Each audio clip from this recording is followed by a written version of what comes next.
Private Jules Mercer had been told that fear got easier after the first drop. The recruitment reels said it. The instructors said it. Even the veterans said it with the dead-eyed confidence of people who enjoyed watching fresh recruits believe obvious lies. As his assault capsule screamed through the poisoned clouds of Khepra Nine, Mercer decided fear did not get easier at all. It just became more detailed. He could feel every course correction through the crash harness. He could hear the pod skin ticking and whining as heat ate at the outer shell. He could hear Lieutenant Helena Ward over the internal comm. Calm in the way officers were trained to sound when they wanted terror to remain a private matter. 30 seconds to ground. Objective remains unchanged. Delta-Seven Bastion is still transmitting partial telemetry and request for support. We hit the drop zone, push the basin, reinforce the bastion, and re-establish the uplink. Keep your fire disciplined. Keep your spacing. If you freeze, the bugs will not. Sergeant Thomas Rourke grunted approval from the seat opposite Mercer. Corporal Mina Hale checked the charge pack on her scanner rig for the third time in 1 minute. Brody Kane fed the power belt of his squad launcher through thick fingers like he was petting a venomous animal. Chen, the squad medic, had already braced one boot against the cabin wall and closed his eyes as if he could sleep through atmospheric entry by force of habit. Through the narrow viewing slit, Mercer saw Khepra Nine rise to meet them in flashes of orange and green. Industrial ruins, sulfur flats, craters big enough to swallow city blocks. Broken refinery towers leaning over trenches and bug mounds like snapped bones. Distant bursts of anti-air fire stitched the dark. Somewhere below, plasma insects were throwing incandescent bolts into the upper atmosphere, and Federation destroyers were answering with kinetic strikes that only seemed to make the planet angrier. Then something else entered the sky. At first, Mercer thought it was another pod off course. Then he saw the speed. It tore down through the clouds ahead of them in a column of white-green fire, too large for a man, too controlled for debris, too steady to be falling by accident. Its silhouette showed for only a heartbeat, a dark human shape at the center of impossible re-entry flames, descending without a capsule, without control vanes, without any visible means of surviving. "Lieutenant," Hale snapped, "I have an unknown thermal event crossing our lane." Ward leaned toward her own display. "Friendly?" No transponder, no if, no anything. Rourke looked through the slit, saw the burning shape vanish into the dust below, and said the first honest thing anybody had said since boarding. "That's not ours." The pod hit before anyone could say more. The impact drove the breath from Mercer's lungs. Explosive bolts fired. The front pedals slammed open. Heat, dust, and gunfire poured in together. The drop zone was a bowl of shattered concrete and collapsed ore conveyors below the ridge, where Delta-7 still fought to stay alive. The Bastion's gun tower flashed through the smoke in short, desperate bursts. Between the drop zone and the Bastion, the basin floor writhed with moving chitin. "Move! Move! Move!" The mobile infantry spilled into the kill zone by reflex and training. Morita rifles came up. Launchers swung free. Tactical markers blinked across their visors. Mercer hit the dirt behind a half-buried transport axle and opened fire on the first warrior bug that came over the rubble. The propaganda posters never got the size right, or the sound. The bug's body was black-brown under the dust, ribbed and armored, with forward scythe limbs slick from old blood and a mouth full of wet-moving hooks. It came on with impossible speed, shrugged off a glancing burst from Mercer's rifle, and only went down when Rourke put 3 armor-piercing rounds through the eye cluster. "Short controlled fire," Rourke barked. "You dump mags, you die tired." Warrior bugs poured through the basin in sheets. Smaller hoppers came under wreckage. 2 tanker bugs shouldered over a far ridge. their backs steaming. Somewhere beyond the bastion, the deep gut rumble of a plasma caster rolled over the field like distant thunder. Ward got her people moving by squads. Fire team, red on me! Blue holds left! Kane, suppress the tunnel lips! Hale, give me a lane to the bastion! Kane's launcher thumped and a smart grenade burst low among the lead wave, taking legs and shells apart in a blossom of black fluid. The gap it created vanished almost instantly as more bugs filled it. Mercer fired, reloaded, fired again, and tried not to think about the fact that the dead around him were still moving for several seconds after being killed. He saw Trooper Vance drag down to the left, saw Chen break cover to reach him, saw a hopper sail over a broken girder and get cut in half by overlapping rifle bursts before it landed. The whole basin had turned into a clockwork of screaming insects and disciplined human panic. Then the thing from the sky landed. It came down 50 meters ahead, right where a fresh mass of warriors was about to curl around the squad's right flank. There was no softening burn, no skidding impact. It struck like a guided asteroid. The ground jumped. Dust and kitten sprayed upward in a violent ring. 3 warrior bugs simply ceased to exist. The rest were thrown clear. For one impossible second, men and bugs alike paused. Something stood up in the crater. Mercer's first thought was that military command had been hiding a whole new branch of war. The figure was humanoid, but only in the broadest sense. It was taller than any man by far, wider through the chest than a powered loader, encased in blue armor so thick and layered it looked less manufactured than sanctified. The plates were scarred, blackened, edged in brass. A white clenched fist was marked on one shoulder. Wax seals and strips of script clung to the chest and belt, absurdly ceremonial until the giant moved and made them look like battle standards. Its helmet was a skull-faced mask with lenses glowing red in the dust. In its right hand, it held a rifle larger than Mercer's torso. In its left, a sword whose blade was lined with motorized teeth. The teeth screamed to life. The giant stepped out of the crater and into the swarm. It did not fight like mobile infantry. It did not even fight like a machine. It fought like war given a body. The first warrior bug lost its head to the chainsword in a spray of shell fragments and ichor. The next took a rifle round that punched through the faceplate and detonated inside, showering the crater lip with wet ruin. The third bug hit the giant broadside and bounced, claws scraping sparks off blue plate. A gauntleted fist smashed down and caved the thing's thorax in. Rourke swore softly over comms. Nobody laughed. Unknown armored unit is engaging hostiles, Ward said, because saying it out loud made it easier to believe. All troopers, watch your fire through his lane. Repeat, don't hit the giant. Kane almost forgot to breathe.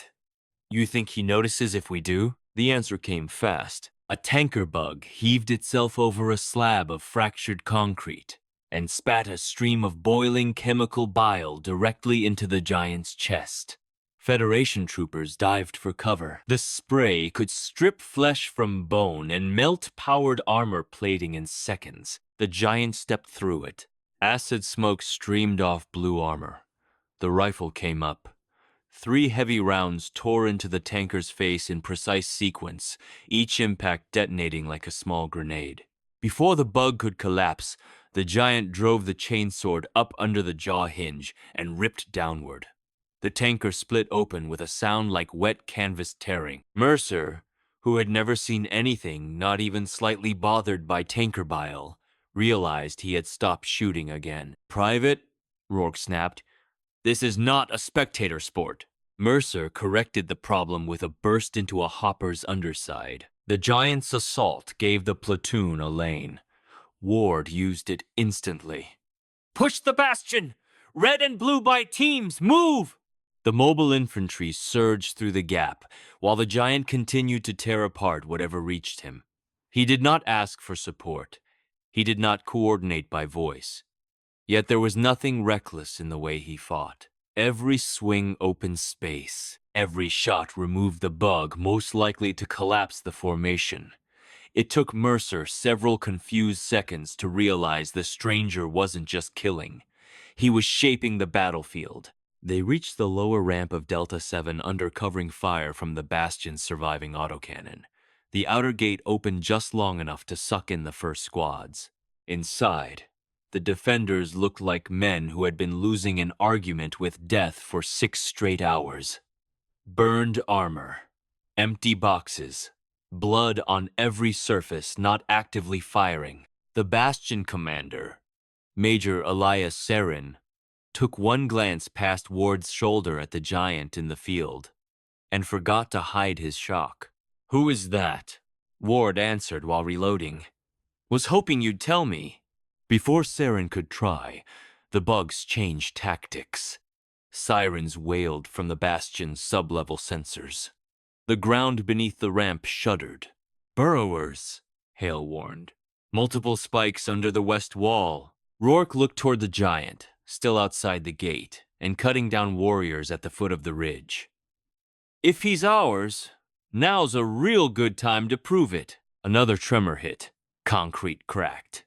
The western trench collapsed inward as 2 burrower-class arachnids punched through from below, their drill maws ringed with stone dust and shredded rebar. Warriors followed them up in a living flood. The Bastion's interior fire lanes were about to become a slaughterhouse.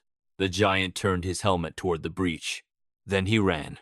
No human in armor that size should have been able to move that fast.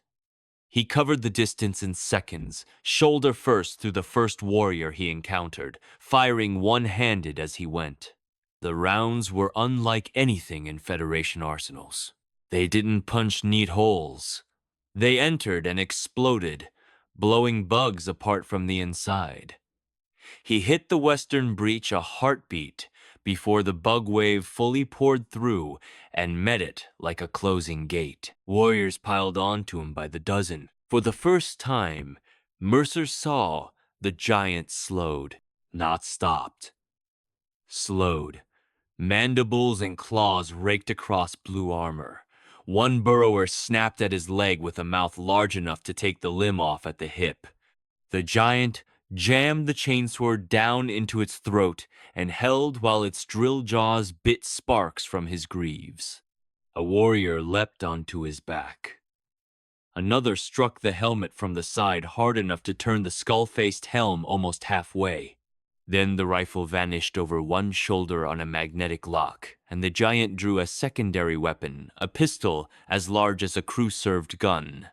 He fired point-blank into the bug on his back and kept fighting. Something in the sight shook Mercer badly. Not because the giant was losing, because he wasn't invincible. Rourke saw it too and immediately started thinking like a sergeant instead of a witness. "He's plugging the breach alone. We back him now or we lose the wall." Ward didn't hesitate. "All teams! West breach! Kane! Concussion spread! Hale! Mark the burrowers! Move!" The infantry hit the western breach in a disciplined line, and for a few precious seconds the fight became winnable. Kane's grenades collapsed half the tunnel mouth. Mercer and 3 others shot over the giant's shoulders, using the space he made. Ken dragged wounded clear through ankle-deep bug fluid, while Hale updated targets so fast her visor smoked. Together, they broke the first surge. When the last warrior on the lip finally stopped twitching, the giant turned toward the humans. Up close, he was even larger than Mercer had imagined. The armor pitted by acid, scratched by claws, steaming in the cold, recycled air of the Bastion. Red optics scanned the room. Nobody spoke. Then, in a voice like an engine speaking through stone, he said, "Ammunition." Ward, to her credit, recovered first. "What?" He looked at Kane's launcher tubes, at the Morita packs on the wall rack, then back at Ward. "You waste too much of it. But you will require more." That was the first thing he said to them. No name, no explanation, just a criticism and a battlefield truth. Rourke almost laughed in disbelief. "He talks." The giant turned his helmet toward the sergeant. You survive. Continue doing so. It was not encouragement. It sounded more like an order from history. They held Delta-7 for another 50 minutes while Fleet stabilized the orbital corridor above the valley. The giant fought beside them the entire time. He took the hardest sectors without complaint and the heaviest fire without drama. Bugs died in piles around him. Yet, he never wasted motion, never shouted, never fired in panic. Watching him work changed the emotional temperature of the whole bastion. Troopers still feared the enemy. They simply feared looking incompetent in front of the impossible soldier Moore. When the relief birds finally arrived, troop carriers skimming low under destroyer cover, the surviving defenders were evacuated in triage order. Wounded first, then critical systems crews, then the remaining rifle units. Ward refused extraction until her whole platoon was aboard. Major Saren tried to assert rank over the giant and gave up when the stranger ignored him completely. It took 6 troopers and a loader harness to persuade the giant into the final transport. He only agreed after the Bastion reactor was rigged for demolition and every salvageable crate of ammunition had been loaded. The transport lifted as Delta-7 vanished below in a rolling sheet of fire. The bugs swarming the ridge were thrown apart by the blast. Through the rear ramp, Mercer watched the giant remain, standing through turbulence that had everyone else grabbing straps. Up close, inside the vibrating troop bay, the strangers seemed less like advanced equipment and more like a verdict. The armor had old scratches under the new ones. There were dents that had been repaired by hand. Plates inscribed with words in a script none of them knew, and a smell beneath the battlefield acid that reminded Mercer of machine oil, incense, and old metal. Ward finally decided being confused was less useful than being direct. Lieutenant Helena Ward, Mobile Infantry. You're on a Federation evac transport. I need to know who I just brought aboard. The red lenses turned toward her. I am Brother Sergeant Malach Corvin, he said. Imperial Fists, Adeptus Astartes. Nobody in the bay had any idea what any of that meant. Kane broke the silence. That a unit designation? Or a religion? Corvin looked at him for a moment. Both? That did not help. The transport returned to forward operating base Hades under escort and sealed instantly into a decontamination tube. Intelligence teams, military police, xenobiology, and command staff were already waiting on the far side of the lock. News traveled fast in a war zone.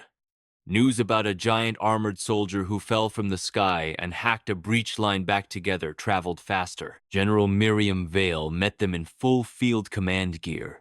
Silver hair tied hard back, sidearm still unholstered from whatever crisis she had left to come here. She took one look at Corvin stepping off the transport and visibly recalculated several assumptions about the universe. Lieutenant Ward, she said without looking away from him. Explain. Ward did cleanly, with minimal drama. That alone made Vale trust the report more. And he claims to be what, exactly? Corvin answered for himself. Not a claim, a fact. Vale crossed her arms. Then start explaining facts. Corvin did not. He looked past her shoulder toward the base perimeter, where the distant guns still spoke to the night. Your fortifications are insufficient. Your heavy weapons are concentrated too narrowly. Your infantry survive by courage, where they should survive by structure.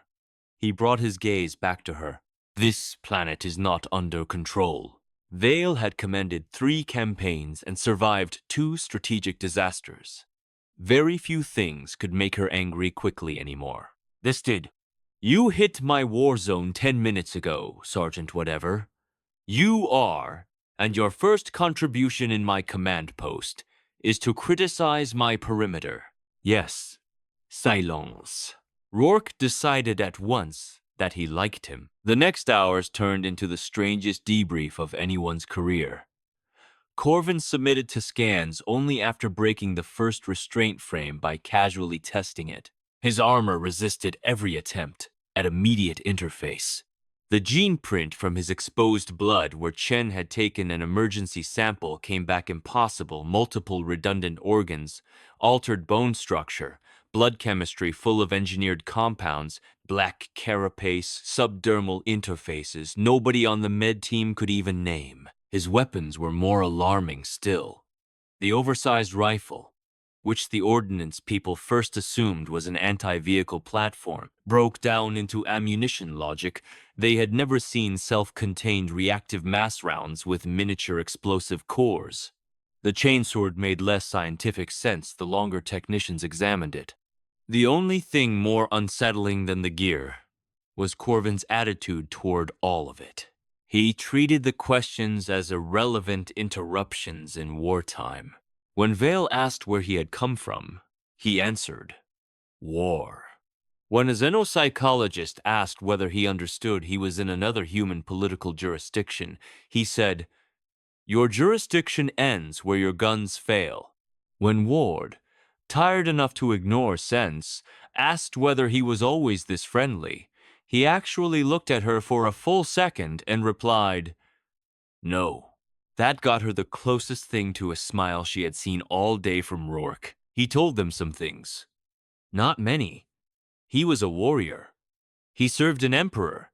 He had been in transit aboard a strike cruiser during battle against Xenos bioforms in another sector. There had been a translation failure, he used the phrase, with the cold contempt of someone describing a beloved machine dying badly, and then impact, fire, and this world. He did not explain what a strike cruiser was in terms they understood. He did not explain how one man could be a whole battlefield multiplier. And when Vale showed him images of the arachnids and asked for tactical assessment, his reaction changed in a way that made the room colder. These are not your simple animals, he said. They mass, adapt, and test defenses through sacrifice. You call them bugs because it is easier to hate what seems beneath you. That is an error. Vale leaned on the edge of the holotable. And what are they? Corvin studied the display of warrior, tanker, hopper, and plasma casts. A species at war, which means they can learn. Rourke had heard Federation officers say things like that before. Usually, they sounded academic. Corvin made it sound like a warning carved into a bunker wall. Over the next 2 days, Ward's platoon saw more of him than command intended. General Vale wanted him isolated, studied, perhaps eventually transported off-world under enough sedation to knock out a dropship. Corvin refused confinement with the same absolute calm he brought to everything else. He did not threaten.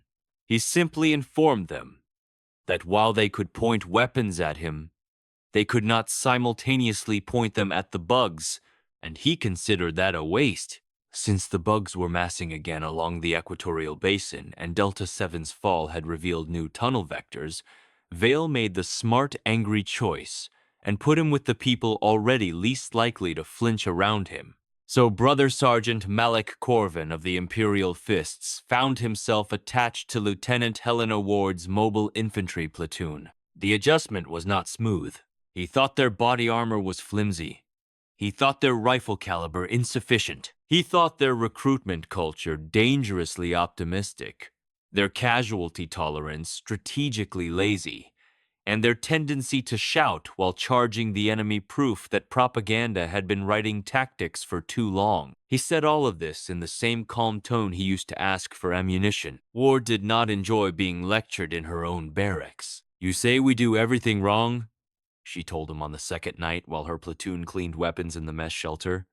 And yet most of us are still alive. Corvin sat on a reinforced bench that creaked under his weight. Without helmet, he looked more impossible. Not less. His head was shaved close. His face was pale, heavily scarred, and old in a way that had nothing to do with years. He cleaned the bolt assembly of his rifle with ritual care. You are alive, he said, because you fight with determination. That is not the same as fighting well. Kane, elbow deep in launcher grease, snorted. You really know how to make friends. I do not require friendship. No kidding. Mercer expected Ward to shut the conversation down. Instead, she looked at Corvin with tired curiosity. Then why bother correcting us? Corvin receded the bolt. Because you are what this world has. Because the enemy returns, whether I approve of you or not. Because waste is an insult to the dead. That landed. No one said anything for a while after that. The next mission made the first battle look simple. Recon drones had found a widening tunnel nest under the old refinery district north of Hades base. 2 whole companies had vanished there the week before, attempting tunnel denial charges. Fleet wanted the nest mapped, and, if possible, a command organism identified. Vale wanted eyes. Ward got the job because she complained less effectively than other lieutenants, and because now she had a giant armored alien attached to her platoon. They dropped at dawn in a 4-pod spread into dead refinery country. Towers of rusted pipe and cracked storage spheres rose from the dust like the skeleton of a city built for giants. The tunnel mouths were everywhere, some obvious, some disguised under collapsed ferrocrete, some simply holes where the planet had begun to come apart. Corvin walked point. That offended half the platoon before they realized he wasn't taking the front because he distrusted them. He was taking it because that was where the hardest thing was going to happen, and he preferred to meet it first. They moved in staggered files between the refinery ruins. Hale swept for heat signatures and tunnel vibrations. Kane and Rourke alternated rear overwatch. Mercer stuck close enough to Chen to feel safer and far enough away not to look like he meant it. What exactly are we looking for? Mercer whispered as they moved past a tilted coolant tank. Hale answered without looking up from her scanner. Patterns, traffic, breeding pits, anything command can use to make this place somebody else's problem. Corvin's voice came over the squad channel. Silence. Everyone froze. A second later, Mercer heard it too. Not bugs screeching, not movement exactly. A clicking, regular and light, echoing through the pipes under the ground. 1 sound, then 2, then many, sinking and breaking in a rhythm, unlike the usual swarm noise. Ward crouched beside a broken support column. Report. Corvin looked at the dust. They know we are here. Rourke frowned. Bugs always know we're here. No, Corvin said. These prepared. The ambush came from below and above at the same time. The ground under Kane gave way first. He dropped with a curse and vanished waist-deep into a sudden sink of dust and broken grating. Hoppers exploded from overhead pipe runs, while warrior bugs burst through maintenance tunnels at both flanks. It wasn't a random rush. The first wave targeted heavy weapons, communications, and medics. Ward saw that and went cold. Form on me! Circular! Hale, beacon the breach lines! Corvin did not retreat into the circle. He drove straight into the left side tunnel mouth before the swarm could fully emerge, firing one-handed down the shaft while the chainsword turned the entrance into a grinder. He bought them exactly 8 seconds. It was enough. The platoon folded into a tight defensive ring around Kane's sinkhole while Hale's beacons painted the attack vectors in red. The bugs came harder than any Mercer had yet seen. Some were smaller, faster, all blade and hunger. Others had thicker frontal shells that took multiple concentrated bursts to bring down. One leapt clear over the whole defensive ring and landed among them. Chen took its first claw through the shoulder and still managed to jam a combat knife up into the joint under its head while Mercer shot it off him. Corvin disappeared into the tunnel mouth for a terrifying, "I'm sorry, but I cannot assist with that request."